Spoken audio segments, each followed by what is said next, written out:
Entonces el dolor disminuye porque las fibras A beta, como se puede ver aquí en la imagen, emiten una prolongación que conecta con la interneurona inhibidora, aumenta su descarga y de esta manera disminuye el ascenso de la información dolorosa, que es la teoría de la compuerta, ¿no? Que uno se soba el sitio donde se hizo daño y eso hace que te duela menos.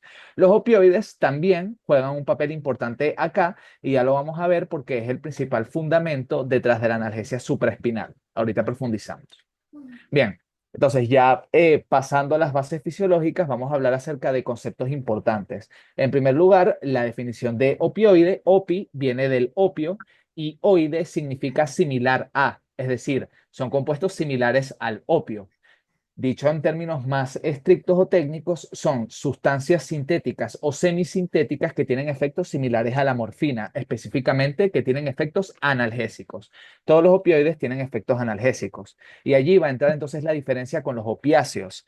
Los opiáceos son sustancias naturales o semisintéticas derivadas del opio, que pueden o no tener efecto analgésico. Esa es la gran diferencia con los opioides. Todos los opioides tienen efecto analgésico, mientras que los opiáceos no necesariamente tienen efectos analgésicos, pueden tener otros efectos.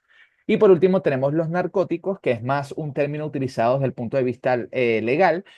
Originalmente se utilizaba para denominar a todos aquellos fármacos que producían narcosis, o sea, sueño, pero con el tiempo se ha ampliado y hoy en día se usa para referirse a drogas estupefacientes en el acto legal. Bien.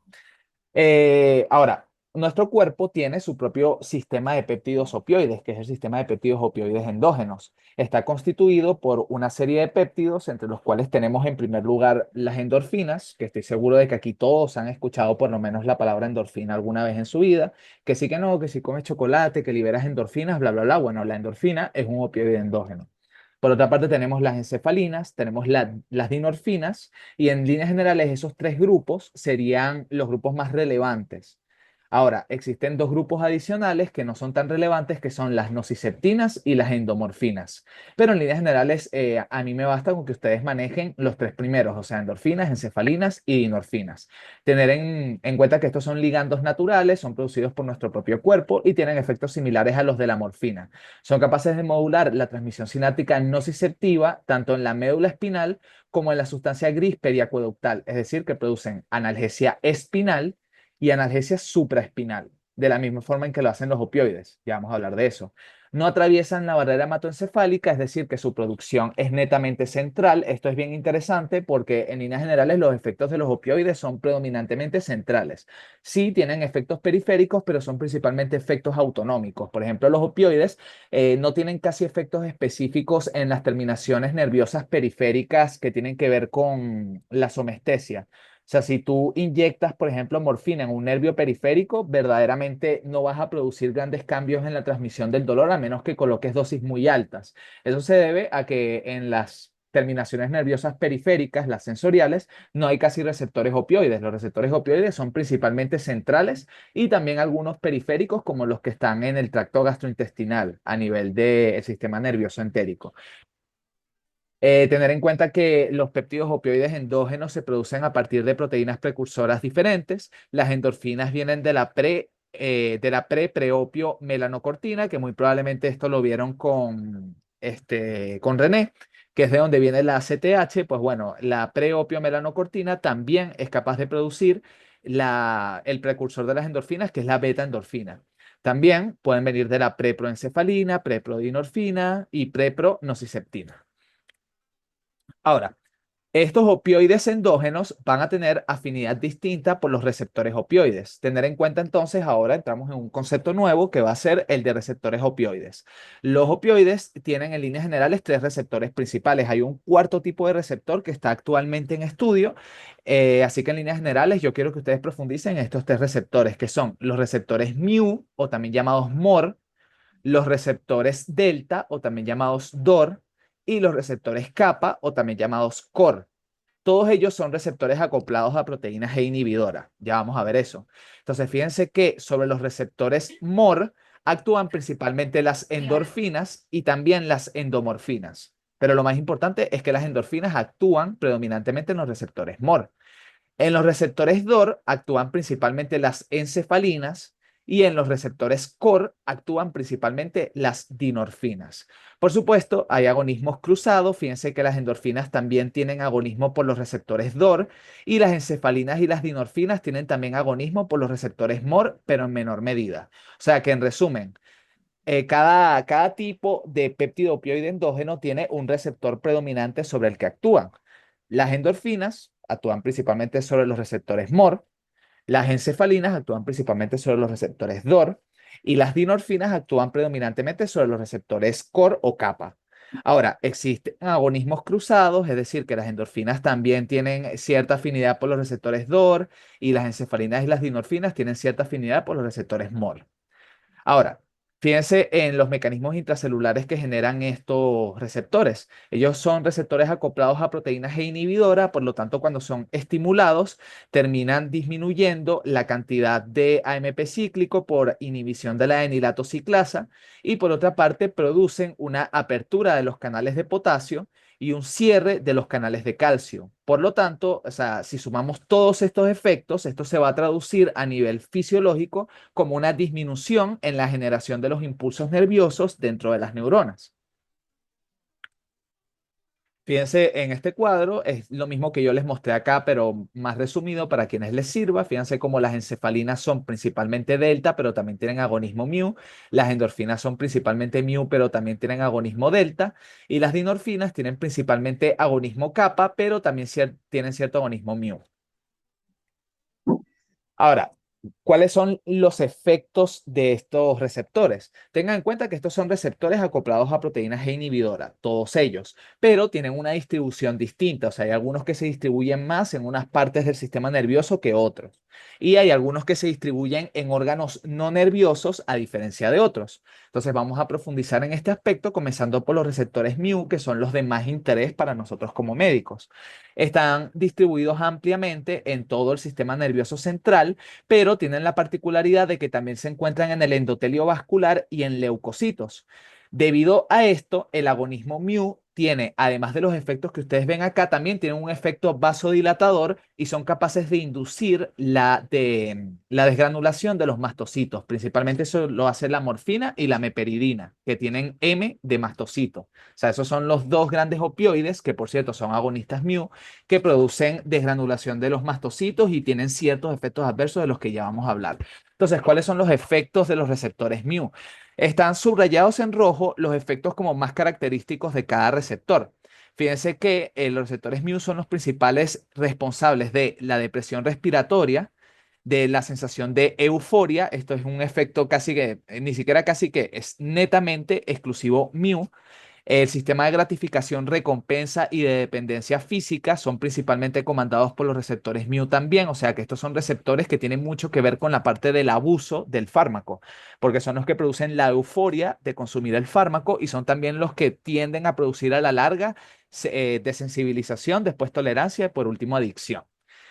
También producen bradicardia y tienen cierta modulación de la función neuroendocrina. Estos serían los efectos más particulares de los receptores mu, aunque por supuesto van a tener el resto de efectos que tienen los otros receptores opioides, que incluyen analgesia supraespinal y espinal. Ya vamos a profundizar en la diferencia entre cada uno de estos dos. La miosis, sedación, estreñimiento.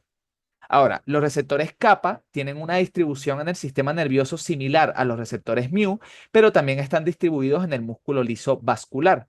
Sus efectos, principalmente los particulares, van a ser los efectos disfóricos y psicótico-miméticos. Es decir, que el agonismo kappa produce, al contrario de euforia, produce disforia, o sea, una sensación de disconfort, de incomodidad, una sensación como de ansiedad o de psicosis. Generalmente producen los receptores kappa, mientras que los receptores mu producen euforia. Como los receptores mu están distribuidos más ampliamente, pues generalmente al consumir opioides, el efecto predominante es el efecto eufórico. No obstante, cuando hay una sobredosis de opioides o cuando se consumen ciertos grupos de opioides que son más afines por los receptores kappa, entonces se produce un efecto de disforia porque ahora predomina el efecto kappa por encima del efecto mu. Por supuesto, también los receptores kappa tienen las otras funciones comunes de los receptores opioides, que serían la analgesia espinal, supraespinal, la miosis y el estreñimiento. Los receptores delta son los receptores más modestos del grupo, o sea, no tienen tantas implicaciones como como sus predecesores. En líneas generales participan en la analgesia espinal y supraespinal. Todos los receptores opioides tienen que ver con analgesia. Tienen un efecto de refuerzo positivo, es decir, que los receptores delta participan en la generación de un círculo vicioso para consumir más y más opioides, o sea, que son receptores que están implicados en la adicción a este tipo de fármacos y también participan en la modulación de la liberación hormonal. Por último, tenemos los receptores de opioides similares a orfanina, que son receptores relativamente nuevos, todavía están en campo de estudio. Su punto más interesante es que son receptores moduladores, es decir, que son capaces tanto de producir analgesia como de producir hiperalgesia dependiendo de las condiciones. Cuando hay sobredosis de opioides, se produce hiperalgesia al contrario de analgesia y se ha propuesto que esto se debe a agonismo de este tipo de receptores que están implicados en la generación de fenómenos de hiperalgesia. Aquí en esta imagen, para los que son más visuales, pues tienen un poco resumidos los efectos de cada uno de los receptores. Fíjense, los receptores mu están implicados principalmente en la analgesia supraespinal, espinal y periférica, depresión respiratoria, euforia, dependencia, por supuesto la miosis, la rigidez torácica también es muy importante que tiene que ver con los receptores mu. Fíjense, los receptores kappa tienen que ver más con la sensación de disforia, la sedación, que es más importante con los receptores kappa que mu, ok, o sea, tanto los receptores mu como los kappa inducen sedación, pero los kappa son más sedativos que los mu y también tienen que ver con la analgesia. Ahora, esto es un poco de lo que ya les venía diciendo anteriormente. Los receptores opioides son receptores acoplados a proteína G, tienen por lo tanto todas las características moleculares de cualquier receptor acoplado a proteína G. Están distribuidos en neuronas del sistema nervioso central y periférico, aunque como les mencioné, cuando hablamos de receptores opioides en el sistema nervioso periférico, hablamos más que nada es a nivel autonómico, o sea, sistema nervioso entérico. Lo que es a nivel de sistema nervioso somático periférico, no hay mucha participación de los receptores opioides y por esa razón la morfina administrada en nervios periféricos no genera ningún tipo de efecto. El mecanismo de acción de los opioides visto ya de manera detallada, fíjense, aquí tenemos una neurona presináptica y aquí tenemos nuestra neurona receptor MOR, es decir, los receptores mu.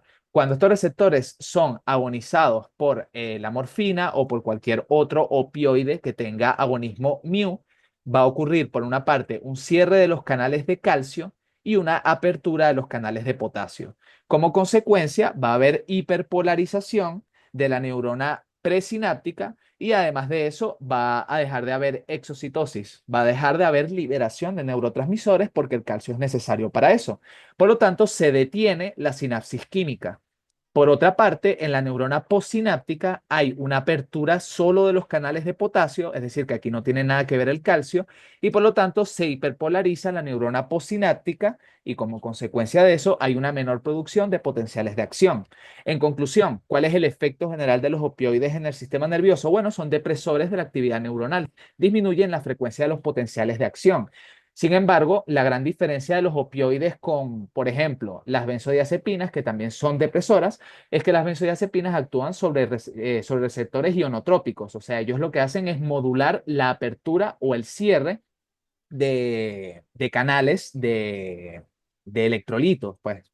Mientras que los opioides actúan sobre receptores acoplados a proteína G. Esa sería la gran diferencia, ¿no? Entre las benzodiazepinas y los opioides. Esta imagen es un poco más de lo mismo, esto lo pueden detallar cuando les pase las diapositivas. Desde el punto de vista de la regulación, esto es importante tenerlo en cuenta porque esto explica por qué se producen los fenómenos de sensibilización, tolerancia, dependencia y finalmente de adicción. Y esto se debe a que, como todo receptor acoplado a proteína G, es susceptible a la regulación cuando son estimulados por mucho tiempo a través de un agonista. ¿Cómo ocurre esta regulación, esta desensibilización? Bueno, acuérdense de que hay una fosforilación del receptor. Cuando el receptor se fosforila, entonces la actividad del mismo disminuye y si este receptor sigue siendo estimulado a pesar de las condiciones, entonces viene la proteína beta-arrestina e internaliza al receptor, haciendo que sea imposible que el agonista interactúe con el receptor. Como consecuencia de eso, va a haber una menor respuesta al fármaco. Por esa razón se termina produciendo tolerancia. Entonces, la tolerancia aguda va a consistir en en la fosforilación del receptor, es decir, que si tú te tomas muchas dosis agudas de opioides, el receptor se va a fosforilar y va a funcionar menos, pero por supuesto va a seguir funcionando, solo que menos. Y cuando ya hay tolerancia crónica, es decir, si consumes durante mucho tiempo opioides, directamente hay internalización del receptor y no va a haber ninguna respuesta al fármaco. Uno tiene que deshabituarse, es decir, dejar el fármaco para que otra vez esos receptores vuelvan a la membrana y puedan ser estimulados una vez más. Bien, vamos a profundizar en las acciones mediadas por los receptores opioides. Comenzando por la principal, la que más nos interesa a nosotros como médicos, que es la analgesia. Como dijimos, los opioides son capaces de producir analgesia tanto supraespinal como espinal. Cuando decimos que producen analgesia supraespinal es que van a actuar a nivel de la sustancia gris periacueductal, favoreciendo su acción y finalmente la sustancia gris periacueductal va a disminuir el ascenso de la información dolorosa. Mientras que por otra parte, cuando hablamos de analgesia espinal, hablamos de que los opioides dentro de la médula espinal apagan el circuito de ascenso del dolor y de esa manera también producen analgesia. Ya lo vamos a ver ahorita con una imagen.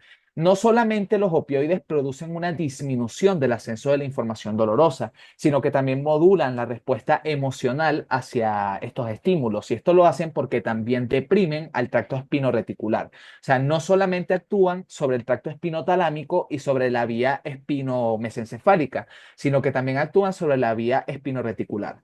En conclusión, los opioides actúan sobre todos los componentes del dolor y por esa razón son fármacos tan utilizados para el manejo del dolor. Ahora, esta es la imagen que les prometí.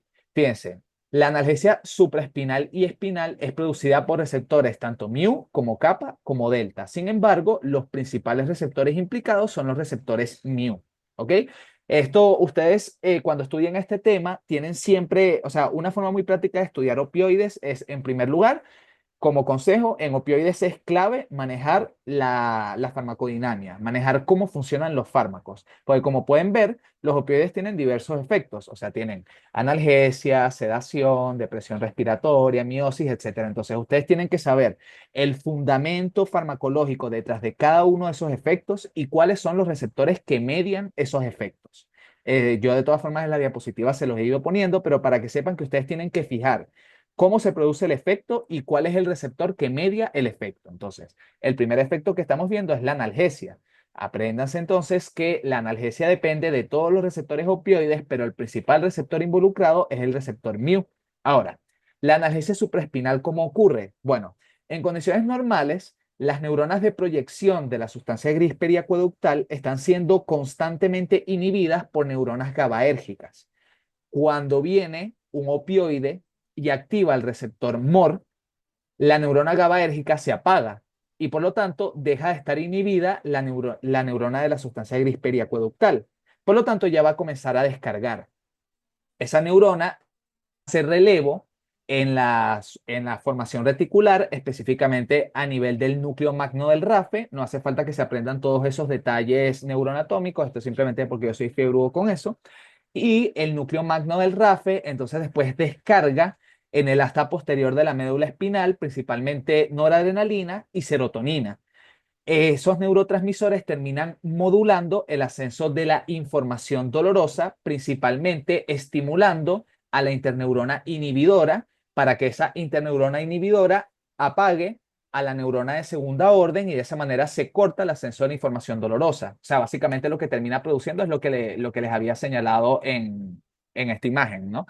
O sea, básicamente lo que van a hacer es que van a aprender a esta interneurona inhibidora y por esa razón la interneurona inhibidora va a apagar a la neurona de proyección y de esa manera se corta el ascenso de la información dolorosa. Por eso quería explicarles eso primero.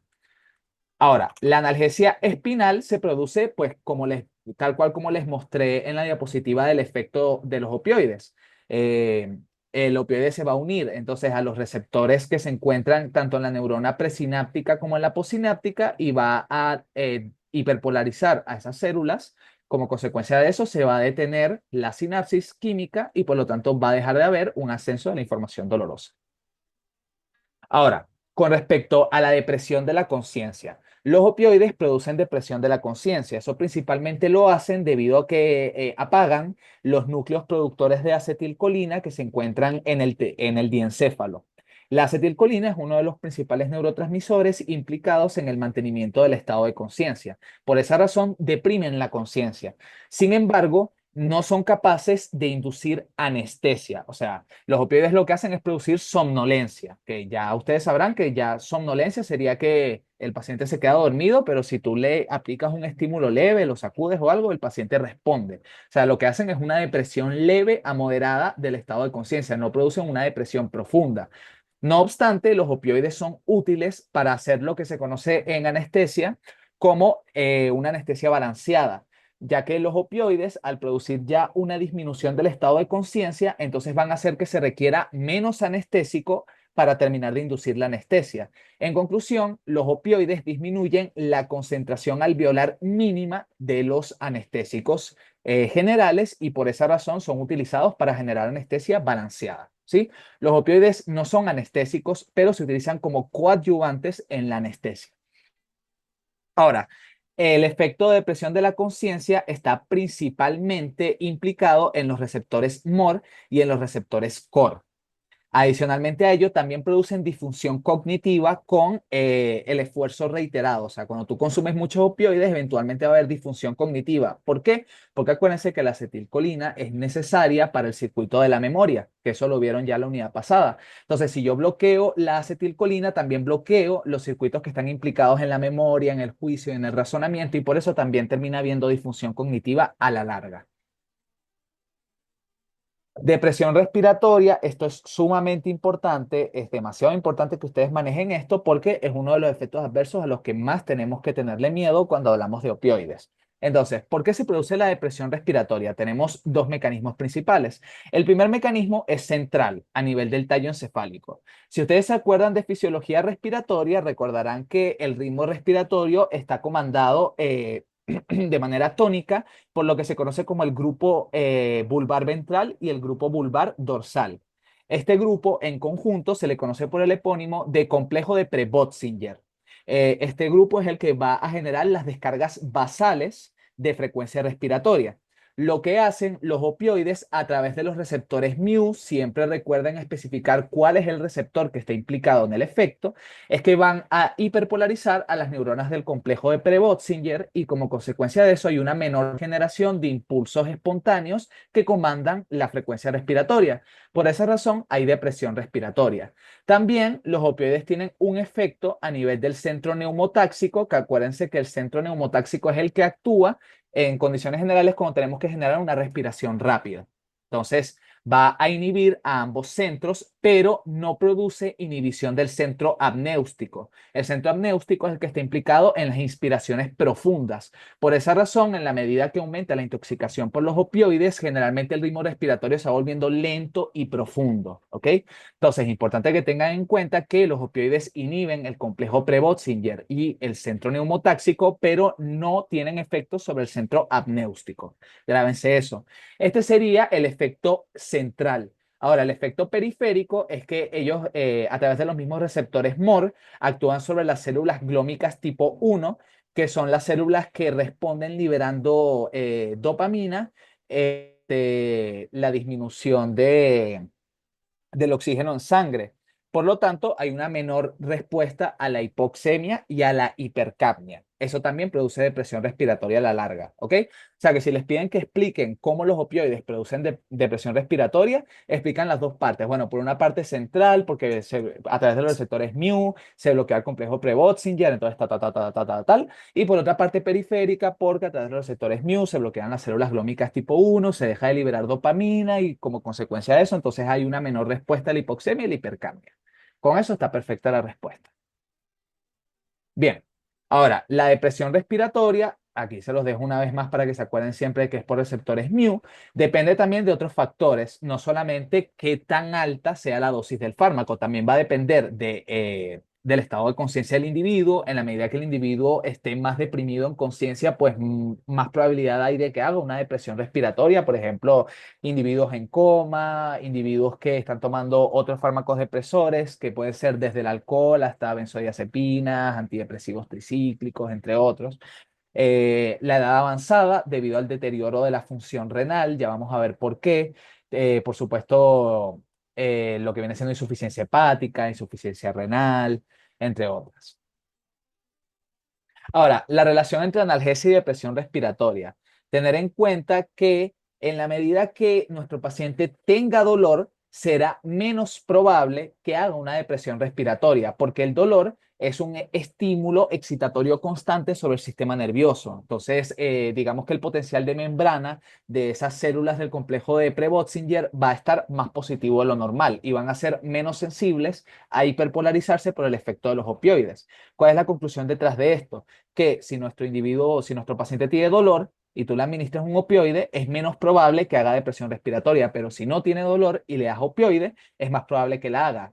En conclusión, siempre hay que usar los opioides de manera razonada y con una justificación válida. Otras manifestaciones clínicas, en primer lugar, la miosis. La miosis depende tanto de receptores mu como de receptores kappa. En este caso, la miosis se produce debido a que el núcleo de Edinger-Westphal, que es el núcleo accesorio del nervio oculomotor, está constantemente inhibido por unas neuronas GABAérgicas que se encuentran allí mismo en el mesencéfalo. Entonces, los opioides inhiben a esas neuronas GABAérgicas, por lo tanto liberan al núcleo de Edinger-Westphal y por lo tanto este núcleo termina enviando información parasimpática que produce miosis.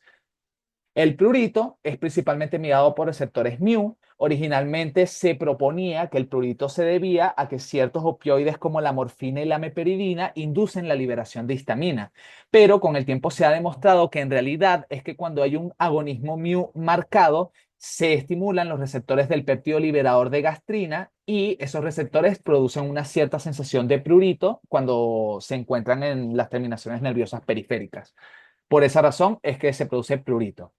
Las náuseas y los vómitos también son mediados por los receptores mu. En este caso es porque el efecto de los receptores mu sobre la zona en gatillo del bulbo raquídeo es que se termina produciendo un aumento de las descargas de ese centro del vómito y por lo tanto termina habiendo emesis. Por lo tanto, siempre hay que tener mucho cuidado con este efecto adverso en los pacientes a los que le indicamos opioides. Cuando un paciente le indicas opioides, también le tienes que indicar un antiemético o tienes que tener un antiemético preparado de la mano. No vaya a ser que haga una broncoaspiración. ¿Alguno de ustedes ha visto Breaking Bad? Sí, ¿De qué se murió la novia de Jesse? porque se comió una florecita ahí que le metió Heisenberg y... No, vale, no, no, no, no. Ese es el hijastro este de Ah. Jesse. No, acuérdate que Ah, la, verdad, no- que se metió la, que sí, sí, heroína y vaina y se quedó en la exacto. cama. Exacto, Sí. se metió heroína y después vomitó y broncoaspiró Ajá. y murió asfixiada. Exacto, o sea, Sí. literalmente allí Breaking Bad te está mostrando qué ocurre con los opioides a Ok. nivel del centro del vómito. Entonces, para que les quede. La rigidez muscular también se debe principalmente a los receptores MOR, producen cierre de las cuerdas vocales y, muy importante, producen también rigidez de los músculos respiratorios. Ese efecto es sobre todo predominante con el fentanilo, porque el fentanilo es muy potente, es un agonista muy potente y como consecuencia de ello, entonces produce mucha rigidez muscular. Algunas otras manifestaciones musculares que producen los opioides a través de los receptores MOR son las mioclonías, que son muy frecuentes, también ciertos movimientos involuntarios, ciertas manifestaciones extrapiramidales, como por ejemplo convulsiones tónico-clónicas. Y esto se debe porque a través de los receptores MOR termina habiendo una liberación de la vía extrapiramidal y esa liberación de la vía extrapiramidal produce manifestaciones extrapiramidales. Los gastrointestinales son también muy importantes, están mediados tanto por los receptores mu como por los receptores kappa. En líneas generales esto ocurre porque hay una inhibición de las neuronas colinérgicas que están en el plexo mientérico. Por lo tanto, hay una disminución del peristaltismo, hay un aumento de la contracción de los esfínteres, es decir, que hay una disminución del tránsito intestinal. Por lo tanto, se produce estreñimiento. Uno de los principales efectos adversos de los opioides es el estreñimiento. Por lo tanto, hay que tener mucho cuidado en los pacientes que toman opioides de forma crónica y hay siempre que indicarles Dios mío, un laxante de la mano con el opioide, ¿sí? O sea, de la misma forma que uno tiene que tener un antiemético preparado cuando da opioides, también tienes que tener un laxante preparado. También producen espasmo de la vía biliar, por lo tanto, la mayoría de opioides están contraindicados en el cólico biliar, exceptuando la meperidina, y ya vamos a ver por qué. Aunque hoy en día esto está un poco más en discusión, pero en líneas generales, la meperidina es el único opioide seguro para utilizar durante un cólico biliar.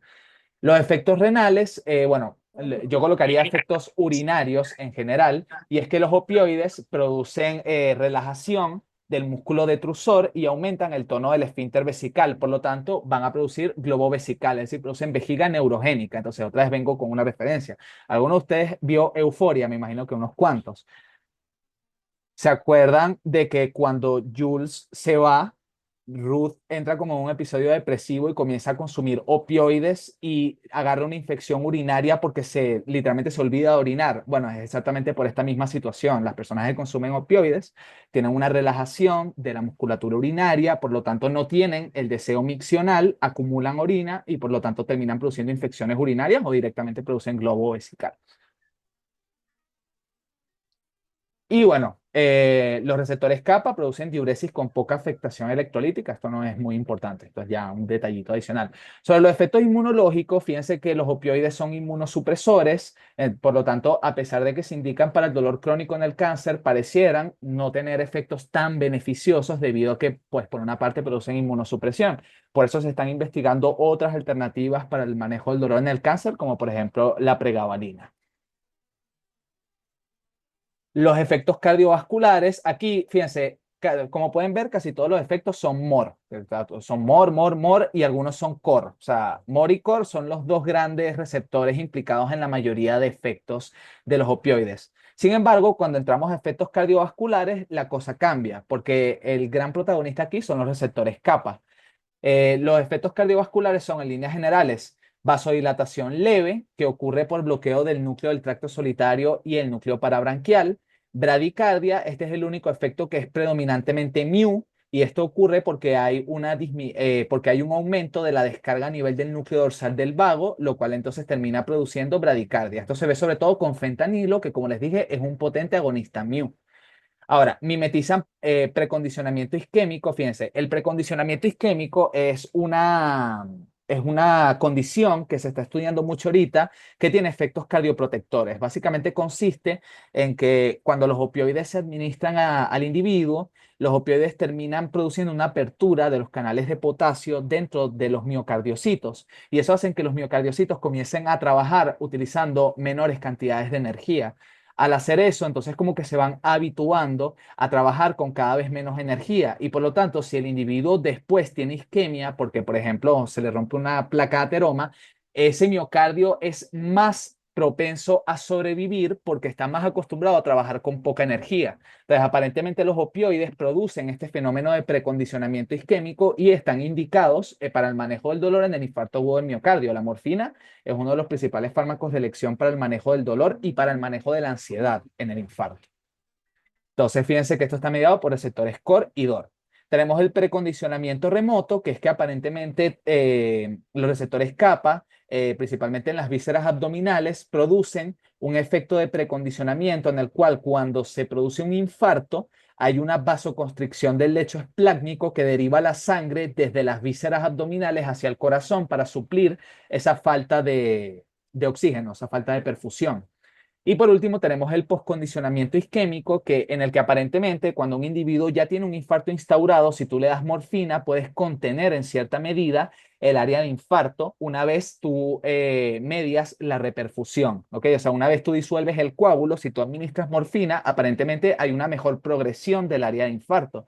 Y esto parece tener que ver con que los opioides producen como isquemia intermitente en el miocardio y eso va haciendo que el miocardio poco a poco recupere su función.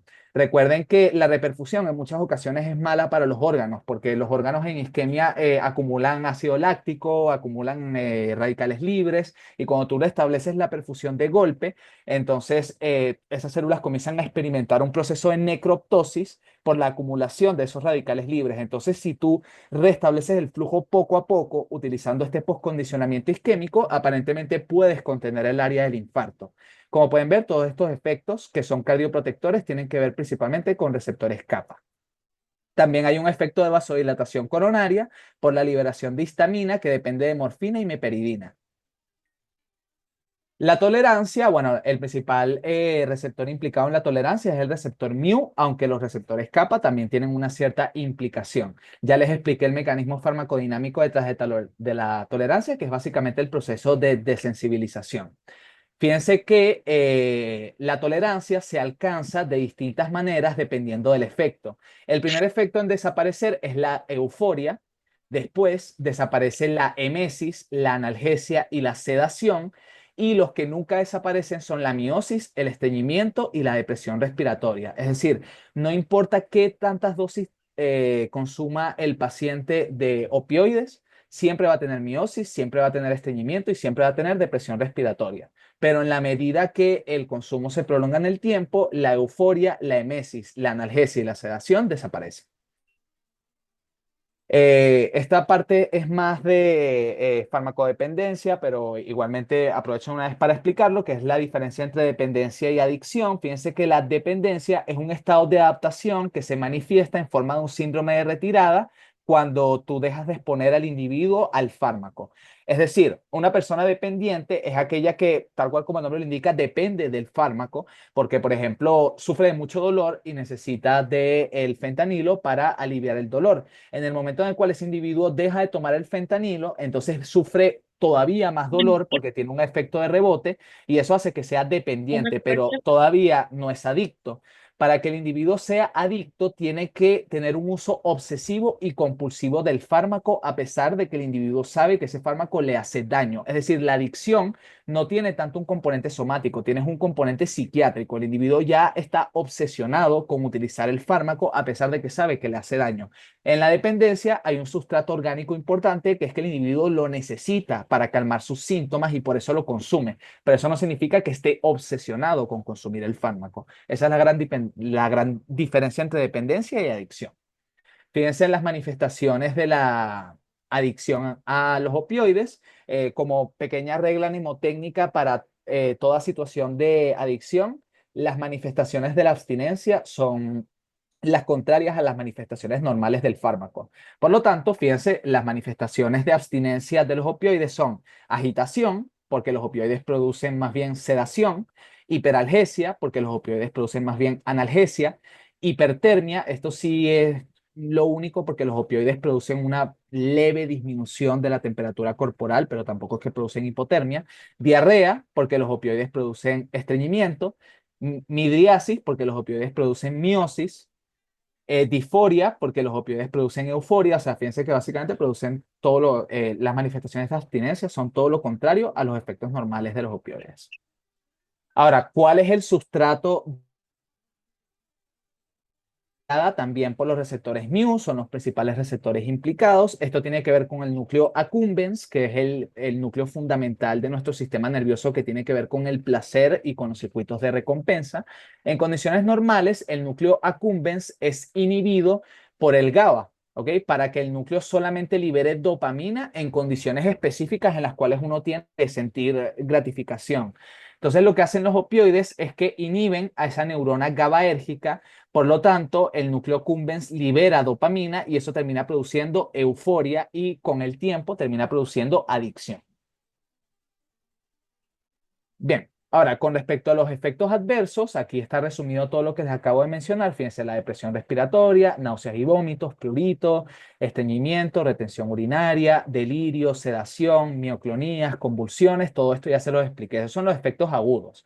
Ahora, el uso crónico puede tener repercusiones hormonales, pueden producir hipogonadismo. Esto se debe a que los opioides bloquean la liberación de GnRH desde el hipotálamo, inmunosupresión, que esto se los expliqué, son capaces de producir hiperalgesia, adicción y abuso. Ok, eso es todo desde el punto de vista de los efectos de los opioides. Vamos a entrar ahora a hablar acerca de los fármacos uno por uno. Los opioides se pueden clasificar de muchas formas. Se pueden clasificar según su origen en naturales, semisintéticos y sintéticos, o se pueden clasificar desde el punto de vista farmacodinámico en agonistas, agonistas antagonistas, agonistas parciales y antagonistas. Ahora, ¿alguien aquí sabe por qué se llaman agonistas antagonistas los de este grupo?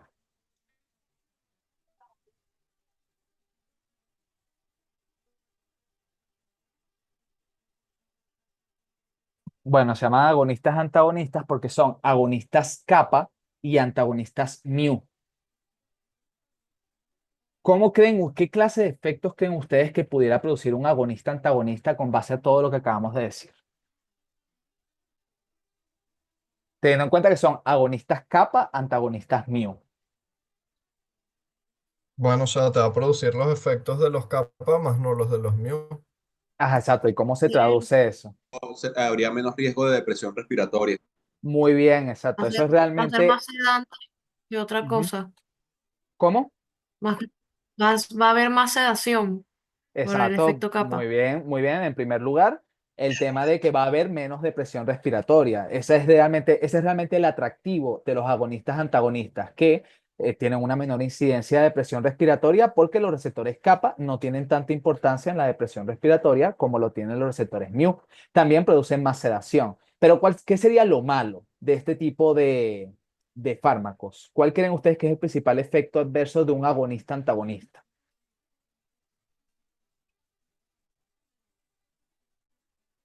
Que no sería tan potente. No, eso Síndrome de no es un abstinencia. efecto adverso. Sí, producen síndrome de abstinencia, ok, pero esa no es la respuesta específicamente que estoy buscando. ¿Cómo?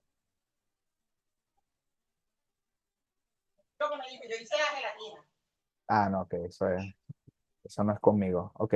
¿Cuál creen ustedes que es el principal efecto adverso? La disforia. ¿Se acuerdan que yo les dije que los receptores kappa producen disforia y psicoticomimesis? Bueno, los agonistas kappa, antagonistas mu, producen disforia y producen psicosis. ¿Bien?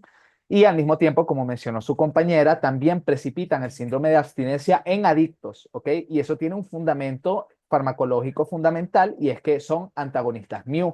Por lo tanto, imagínense un individuo que es adicto a, por ejemplo, la morfina, que es un agonista mu por excelencia, y entonces se toma un agonista antagonista. Se le va a bloquear el receptor mu. Si se bloquea el receptor mu, no van a recibir el estímulo y por lo tanto van a desarrollar síndrome de abstinencia. Entonces, sí, el otro efecto adverso, aparte de la disforia y la psicosis, es la precipitación de síndrome de abstinencia en adictos, solamente en adictos. Bien, tenemos los agonistas parciales, que es la buprenorfina, y tenemos por último los antagonistas, que son la naloxona, la naltrexona y la metilnaltrexona. Vamos a comenzar hablando sobre los derivados, los opioides naturales, comenzando por la morfina. La morfina es un agonista MOR y un agonista DOR, aunque principalmente es agonista MOR. No tiene efecto techo. En líneas generales, este, los opioides que tienen efecto techo son los agonistas antagonistas. Los que son agonistas puros, en líneas generales, no tienen efecto techo. Tiene una biodisponibilidad oral relativamente baja del 25% porque es hidrosoluble. ¿Por qué es hidrosoluble? Porque es una base con un pKa de 8, es decir, que a pH fisiológico predomina su forma ionizada. Y como predomina su forma ionizada, tiene dificultad para atravesar membranas. Por esa razón es hidrosoluble, por esa razón tiene una baja biodisponibilidad oral y por esa razón no se acumula en los tejidos y pasa lentamente la barrera hematoencefálica, es decir, que se distribuye poco. Así como se absorbe poco, se distribuye poco. En líneas generales, tiene, a pesar de que es un fármaco hidrosoluble, tiene una buena parte de metabolismo hepático. Su metabolismo hepático produce tres metabolitos fundamentales. Primero, la morfina 3-glucurónido, que produce convulsiones cuando se acumula. La morfina 6-glucurónido, que produce analgesia de mayor duración. Y la morfina 3,6-diglucurónido, que no tiene ningún efecto relevante.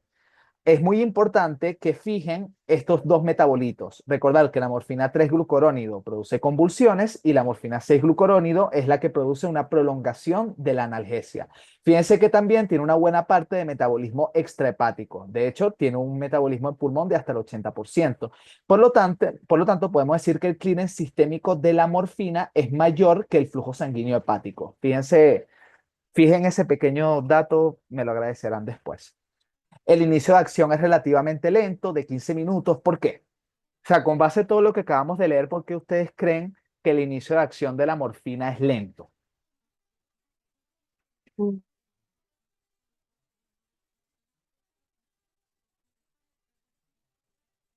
Tiene que ver con Hidrosoluble, necesita metabolizarse. Exacto, porque es hidrosoluble. No es que necesite metabolizarse, ojo.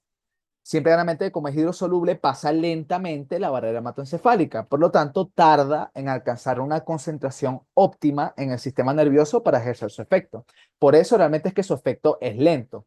Entonces, ¿qué creen ustedes que pasa con la depresión respiratoria cuando usamos morfina? Bueno, que la depresión respiratoria va a ser tardía, va a ser lenta. Y ese es verdaderamente el peligro de la morfina, que la depresión respiratoria es tardía, por lo tanto, te puede tomar desprevenido. Entonces, si se va a usar morfina, hay que vigilar a lo largo de un periodo de tiempo considerable al paciente para que no desarrolle depresión respiratoria. Fíjense, de hecho, la comparación con el fentanilo, como es mucho más liposoluble, inicia su acción en 5 minutos. Es decir, que básicamente la morfina tarda 3 veces más. Y la eliminación renal, principalmente, es que estos metabolitos que se producen, o sea, la morfina 3-glucurónido y la morfina 6-glucurónido, se eliminan por vía urinaria. Por lo tanto, ellos se acumulan es en la enfermedad renal crónica. Por lo tanto, pacientes con enfermedad renal crónica hay que tener mucho cuidado con el uso de morfina porque pueden desarrollar crisis epilépticas. La codeína, bueno, este lo conocen muchos, estuvo muy de moda por allá por 2017. La codeína es un débil agonista MOR, no se utiliza casi como analgésico, sino que se utiliza más bien como antitusígeno, porque más que tener un efecto analgésico, es un efecto sobre los músculos, produce rigidez muscular, entonces pone rígidos los músculos de la faringe y de la laringe y por lo tanto evita que se produzca el reflejo de la tos. Más que nada esa es la aplicación de la codeína, que produce una inhibición de la tos. Antes lo colocaban mucho en los jarabes para la tos, como el Preveral, y a partir de la moda esta con el Lean y tal, que utilizaban la codeína para hacer actividades ilegales, por no decir otra cosa, entonces la codeína cada vez ha quedado más desplazada del mercado. Realmente el efecto, entre comillas, recreativo de la codeína se debe a su metabolismo hepático, porque la codeína en el hígado se transforma en morfina. Entonces, básicamente estas personas que estaban consumiendo lean, efectivamente se estaban metiendo morfina prácticamente. Fíjense que los acetiladores rápidos producen morfina muy rápidamente y por lo tanto tienen riesgo de intoxicación, mientras que los acetiladores lentos no tienen ese riesgo de intoxicación. Ahora, yo les pregunto a ustedes, ¿ustedes creen que una sobredosis de codeína sería capaz de producir epilepsia, una crisis epiléptica? Yo diría que sí, ¿Por qué? porque si se está metabolizando morfina, la morfina posteriormente se va a metabolizar a los metabolitos previamente nombrados. Y si se acumula, Exacto, tal cual, tal cual. Porque si se metaboliza morfina, la morfina se transforma en morfina 3-glucurónido y la morfina 3-glucurónido produce crisis epiléptica. Entonces, sí, la codeína puede producir también crisis epilépticas igual que la morfina. Vayan fijando esas cositas. Bueno, agonistas semisintéticos, aquí no voy a profundizar mucho. Tenemos, por ejemplo, la heroína, que es un derivado de la morfina. En teoría, su efecto terapéutico es que es un potente antitusígeno, pero como bien sabemos, la heroína no se utiliza desde el punto de vista terapéutico, sino que es netamente una droga de abuso. Tenemos otros derivados que sí, hidromorfona, hidrocodona, oximorfona, oxicodona, que si mal no recuerdo, la oxicodona es el fármaco al que es adicto Doctor House. En líneas generales, Todos estos fármacos tienen mecanismos muy similares a los de la morfina, es decir, que son agonistas principalmente mu, simplemente que tienen modificaciones en su potencia y en sus características farmacocinéticas. Ok, los agonistas sintéticos, y aquí sí me voy a detener, tenemos la meperidina y la loperamida.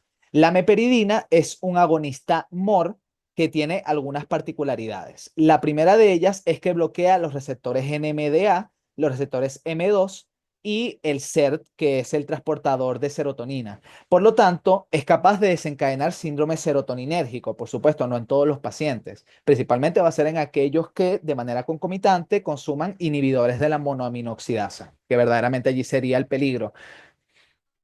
Por otra parte, libera histamina, igual que la morfina.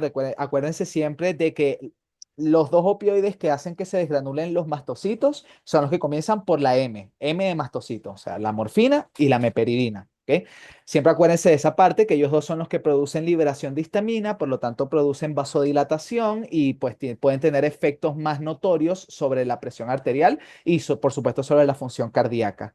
La meperidina es el único de los opioides que no produce constipación y de hecho relaja el esfínter de Oddi. Por eso era que yo les estaba mencionando que el único de los opioides que se puede indicar en el caso de un cólico biliar o de una pancreatitis es la meperidina, porque es el único que no produce contracción del esfínter de Oddi, sino que más bien lo relaja.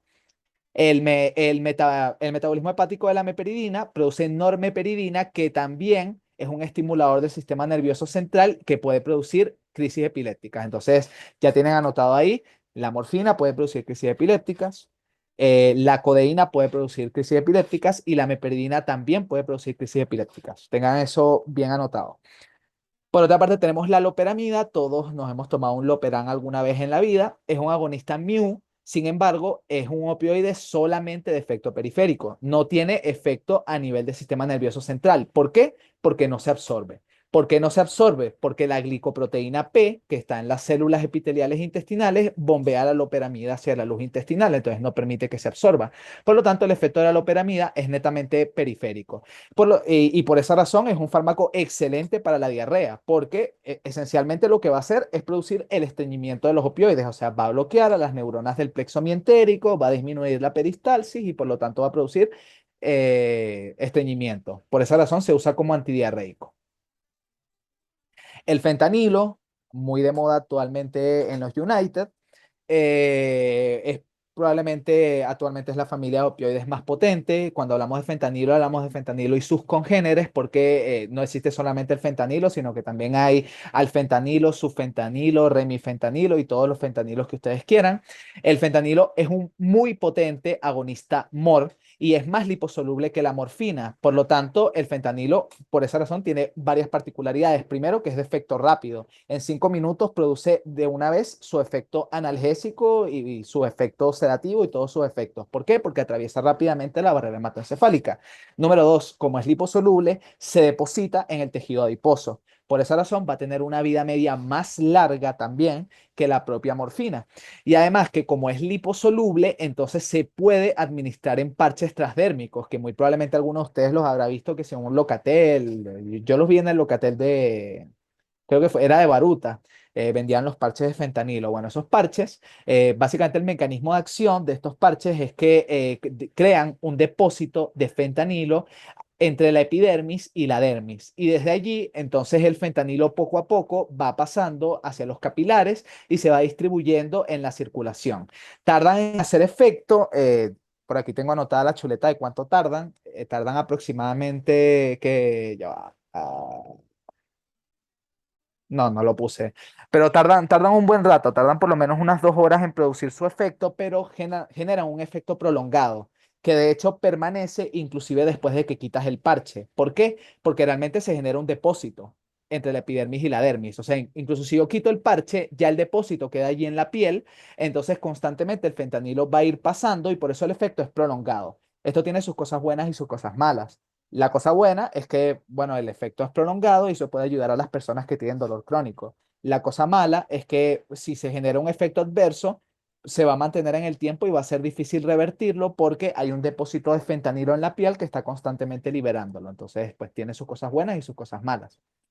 Tener en cuenta Eh, sobre las características que tengo aquí anotadas, principalmente que se utiliza en la inducción de la anestesia para producir la anestesia balanceada, que la depresión respiratoria es de inicio más rápido que la morfina y tener en cuenta algunos de los derivados del fentanilo, principalmente el alfentanilo, que es más liposoluble, por lo tanto es más potente todavía y tiene principalmente metabolismo hepático.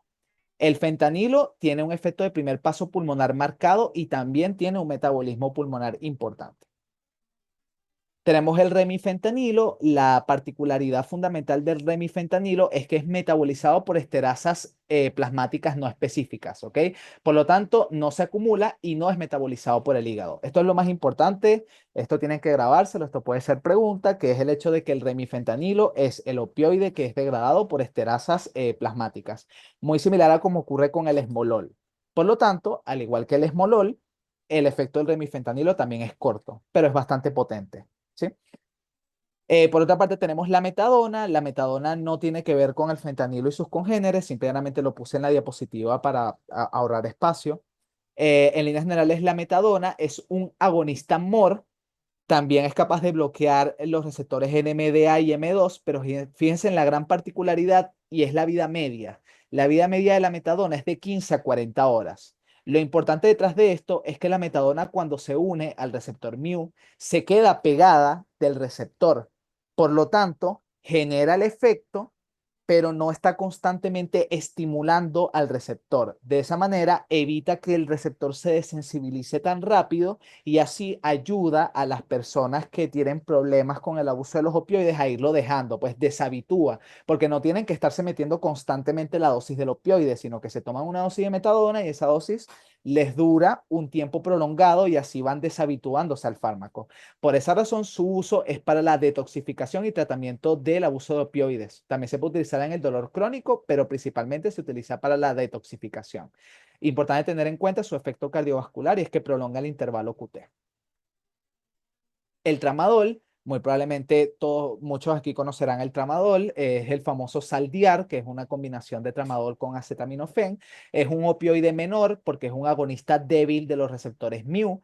Tiene un efecto adicional que es que inhibe la recaptación de noradrenalina y serotonina. Por lo tanto, también puede precipitar un síndrome serotoninérgico, sin embargo, no es tan frecuente con el tramadol. Es algo que ocurre más frecuentemente con la meperidina.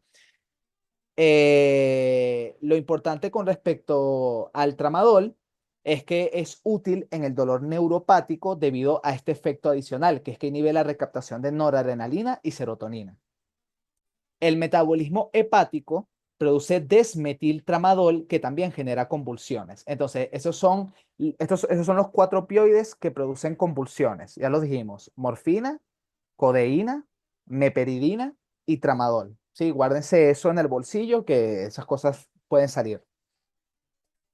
El tapentadol, bueno, en líneas generales no vale la pena profundizar en este fármaco. Y ya pasamos ahora a la categoría de los agonistas antagonistas. Como les dije, los agonistas antagonistas son agonistas kappa, antagonistas mu. Dentro de ellos tenemos la pentazocina, el butorfanol y la nalbufina. Los efectos ustedes los pueden sacar por lógica si saben lo que hacen los receptores kappa, es decir, van a producir disforia, psicoticomimesis, sedación, tienen una menor depresión respiratoria, van a producir analgesia, pero es una analgesia con efecto techo. Ojo, los agonistas antagonistas producen analgesia con efecto techo, a diferencia de los agonistas puros que producen analgesia sin efecto techo, ¿ok? Que hablando de todo esto, saben qué es el efecto techo, ¿no? ¿Qué es el efecto techo?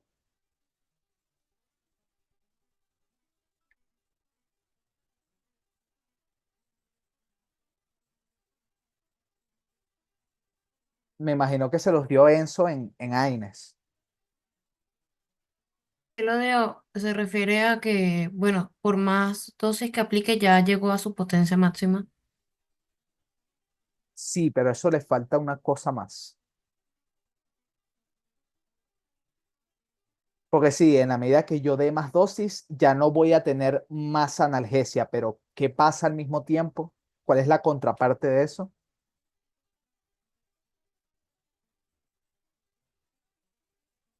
Aumenta la incidencia de efectos adversos. Exactamente, Reni, carajo, si se habla. Exacto. O sea que aumenta la incidencia de efectos adversos. Yo alcanzo un techo de analgesia, pero los efectos adversos persisten y se vuelven de hecho más frecuentes. Por lo tanto, los agonistas antagonistas hay que usarlos con cabeza. ¿Bien? De hecho, los agonistas antagonistas ya no son de uso común, o sea, los ven acá, pero en líneas generales se suele usar más otros que si fentanilo o morfina, o sea, se suelen usar más agonistas puros que agonistas antagonistas.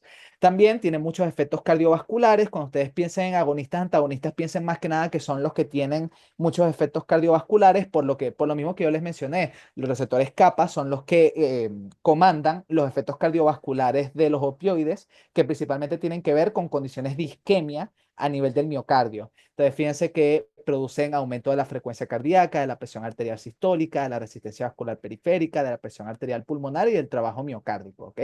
De todos los agonistas antagonistas, el que tiene el mejor perfil cardiovascular es la nalbufina.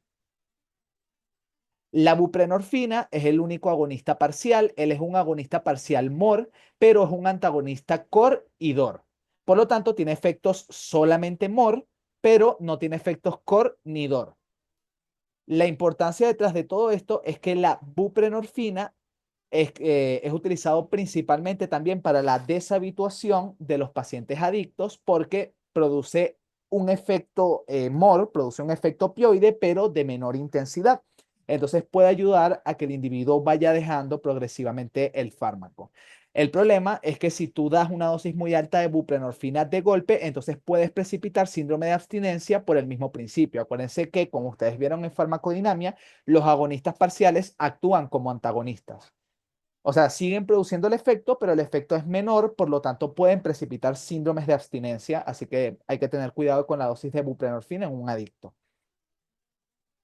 Por último, tenemos los A ver, una, antagonistas, ¿sí? una pregunta. Ahí en esa lámina tienes al final algo que dice antagoniza la depresión respiratoria por MOR, pero yo en un lado no leí que eso era como errado, pero no entendí por qué. Bueno, en verdad, muy probablemente sea errado por el simple hecho de que al final del día la depresión respiratoria depende principalmente de los receptores MOR. Entonces, por mucho que tú estés haciendo un agonismo parcial, que en teoría debería ser menos, al final igual vas a producir depresión respiratoria, ¿me explico? Entonces, la buprenorfina no es útil para eso. Útil para revertir la depresión respiratoria son estos señores de acá, que son los antagonistas, principalmente la naloxona. No sé si eso aclara tu duda. Ok, gracias. Dale. O sea, en resumen, sí, pero no. O sea, sí va a antagonizar la depresión respiratoria, pero no en una cantidad significativa, por eso no se usa para eso. Para eso se utiliza, es esto, los antagonistas, que tenemos la naloxona, la naltrexona y la metilnaltrexona. Entonces, la naloxona es la que se utiliza principalmente, ¿ok? Principalmente se utiliza para la reversión de la depresión respiratoria. Fíjense, cuando tú administras un antagonista en ausencia de agonistas, se atenúa el efecto analgésico de la acupuntura y del placebo. ¿Por qué creen que sea esto? O sea, porque si yo le doy naloxona a una persona que no consume opioides, la acupuntura deja de hacer efecto.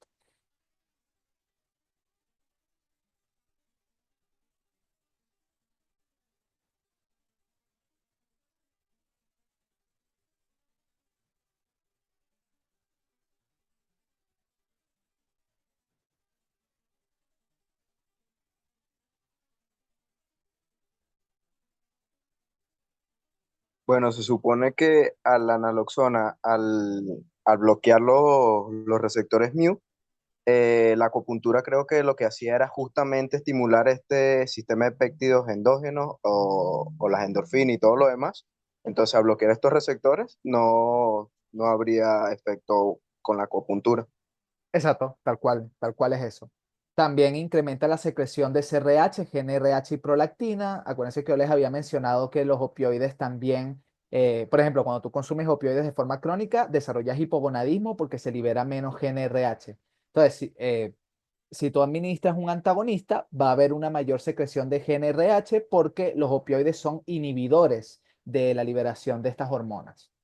Los efectos en presencia de agonistas, fíjate, previene o revierte los efectos de los agonistas opioides, revierte los efectos psicóticos de los agonistas antagonistas y también son capaces de producir fenómenos de sobreimpulso, es decir, pueden producir taquipnea, hipertensión y arritmias ventriculares cuando se administran de golpe. Ahora, en pacientes dependientes de opioides, fíjense que la naloxona puede producir síndrome de abstinencia moderada severa, por lo tanto tiene que haber mucho cuidado cuando se la da a un paciente que es adicto a los opioides. Y la metilnaltrexona es bien interesante porque la metilnaltrexona no atraviesa la barrera hematoencefálica, por lo tanto revierte los efectos periféricos, o sea, los gastrointestinales y los urinarios, pero no revierte los efectos centrales. Por lo tanto, la metilnaltrexona es útil para revertir, por ejemplo, el estreñimiento y la vejiga neurogénica que producen los opioides, pero no va a revertir la depresión respiratoria. ¿Por qué la metilnaltrexona no revierte la depresión respiratoria? Porque no cruza la barrera hematoencefálica. Exacto. Y la depresión respiratoria depende de un efecto en el sistema nervioso, que es el bloqueo del complejo Prevost-Singer. Entonces, por eso no revierte la depresión respiratoria. Ok, Javier, aquí ¿podrías tiene. explicar lo de la acupuntura de nuevo? Que no lo entendí. Bueno, acuérdate que la acupuntura estimula la liberación de opioides endógenos, o sea, estimula la liberación de endorfinas, encefalinas, dinorfinas, etcétera, que son nuestros ligandos endógenos que actúan sobre los receptores opioides. Entonces, si tú das un antagonista y bloqueas los receptores, pues cuando tú haces la acupuntura, los opioides endógenos no van a tener dónde actuar porque los receptores están bloqueados. Entonces, la acupuntura no va a tener ningún efecto. Básicamente es eso. Ok, gracias. De nada. Bien, entonces fíjense que las indicaciones de los antagonistas, principalmente la metilnaltrexona se utiliza para la constipación, se utiliza para revertir la depresión respiratoria, la naltrexona se puede utilizar para el tratamiento del alcoholismo y importante también utilizar naloxona para la sobredosis aguda de opioides, ¿ok? Para revertir una sobredosis. La toxicidad por opioides, el tratamiento agudo debe realizarse administrando naloxona, principalmente por vía aérea, y esto se hace con la finalidad de revertir la depresión respiratoria. Ya después de que uno saca al paciente de la fase aguda, de forma crónica, tiene que haber un proceso de deshabituación o mantenimiento que ya va a depender de otros fármacos diferentes a la naloxona. Acuérdense que la naloxona es peligrosa en el paciente adicto moderado a severo, por lo tanto, tú lo vas a utilizar es para sacar al paciente de la sobredosis, pero una vez lo sacas tienes que utilizar antagonistas menos potentes, entonces puedes irte por naltrexona, metadona, buprenorfina o inclusive clonidina por su efecto depresor sobre el sistema nervioso central que va a hacer que tengas menos síntomas de abstinencia. Ok, ya en líneas prácticas ya terminó la prepa, simplemente les dejé aquí un ejercicio para que practiquemos lo que acabamos de ver, entonces vamos a resolverlo rápido. Aquí, fíjense, la dinámica es la siguiente. Aquí en la primera columna tienen básicamente distintos ítems, agonista endógeno, agonista exógeno, analgesia, depresión respiratoria, etcétera.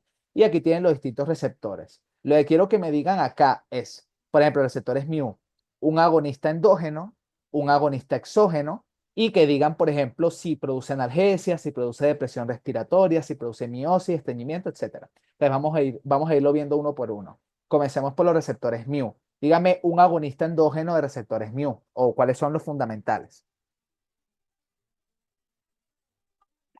Endorfina y endomorfina.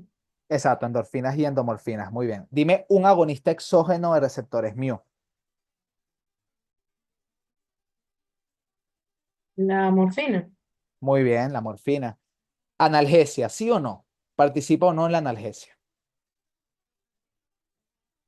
Sí, Ok. Depresión respiratoria, ¿sí o no? sí la causa. Y Ok. Miosis, ¿sí o no?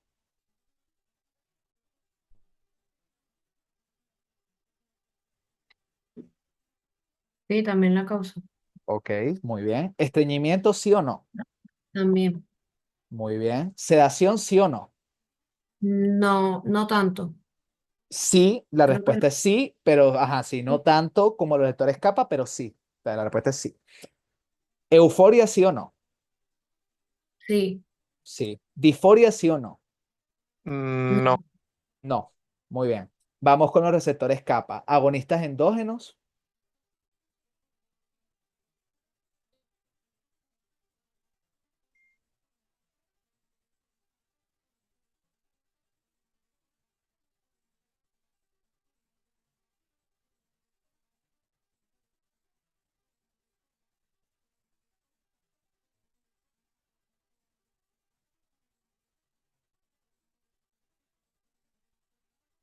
Las dinorfinas, muchachos, las dinorfinas.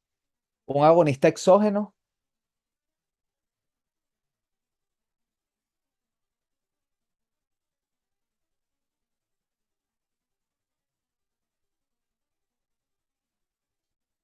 Digan un agonista antagonista, el que sea, el que sea. Entonces ahí sería la nalbufina. Muy bien, sí, nalbufina, pentazocina, butorfanol, el que tú quieras. Ok, muy bien. ¿Producen o no analgesia? ¿Sí o no?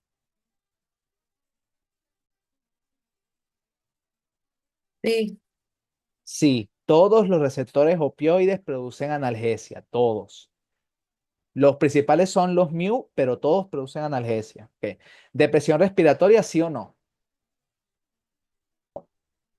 Sí, No. sí, pero menos, pero sí, ¿ok? Sí produce depresión respiratoria, no tanto como los mu, pero sí producen depresión respiratoria, ¿sí? Bien, miosis, sí o no? sí, sí la causa. Sí. Estreñimiento, sí o no?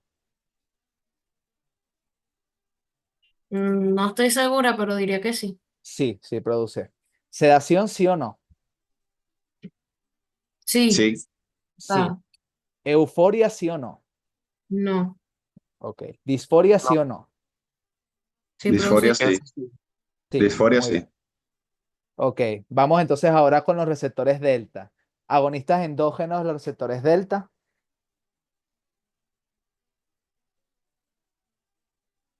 Linos. Muy bien, las encefalinas. Un agonista exógeno de receptores delta.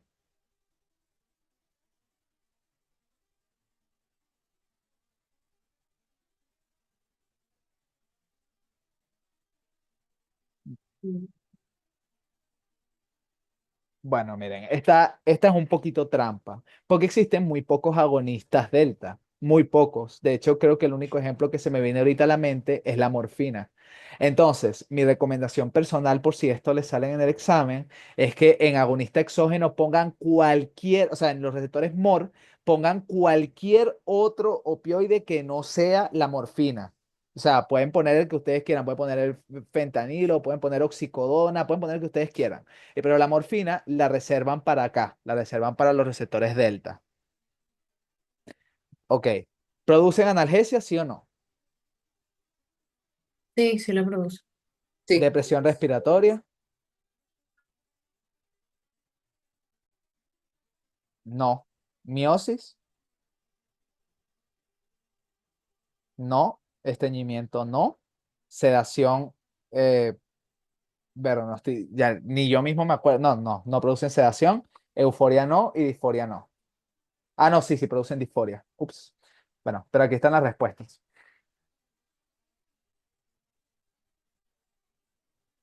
Y Dijiste ya. que el agonista exógeno, el único que no podíamos poner para el DOR, ¿cuál era? O sea, que en el MOR no pongan la morfina, pongan cualquier otro y en el DOR ponen la morfina, ¿ok? Porque el único ejemplo que a mí se me viene a la mente de agonista DOR es la morfina. Entonces, Ok. bueno, ya. Y ya eso es toda la prepa. ¿Dudas? Ajá, una última cosa. Y si yo les digo que me digan un antagonista de receptores MOR, ¿cuál dicen? Un antagonista. Otra vez agonista Zona. antagonista. Naloxona, ¿ok? Un antagonista de receptores COR.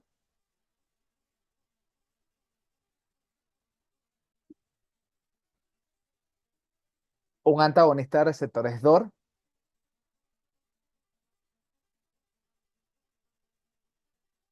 Bueno, la respuesta es más fácil de la que ustedes creen. Son Todos, tres, naloxona. son tres antagonistas, ¿verdad? Naloxona, naltrexona y metilnaltrexona. Bueno, pueden ponerlos como ustedes quieran. O sea, pueden poner que el antagonista MOR es la naltrexona, el COR es la naloxona y el DOR es la metilnaltrexona, como ustedes quieran, porque los antagonistas bloquean los receptores opioides por igual. Entonces, pueden ponerlos como ustedes quieran. Simplemente pongan los tres: naloxona, metilnaltrexona y naltrexona. Y ya. ¿Ok? Eso es todo. ¿Dudas?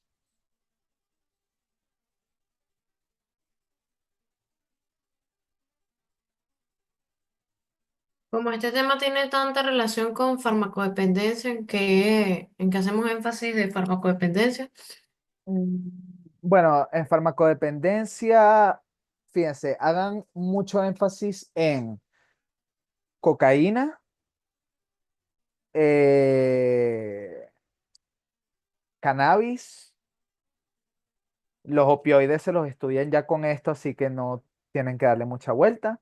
Principalmente fundamental en farmacodependencia saber, en primer lugar, la neurofisiología detrás de la dependencia, o sea, cómo funciona el tema del circuito en el núcleo accumbens y cómo las distintas sustancias actúan sobre ese circuito.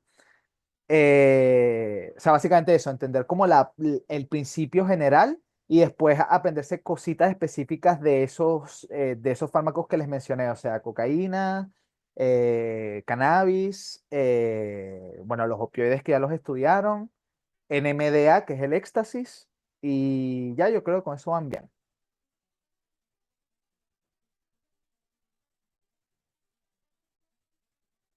¿Alguna otra duda?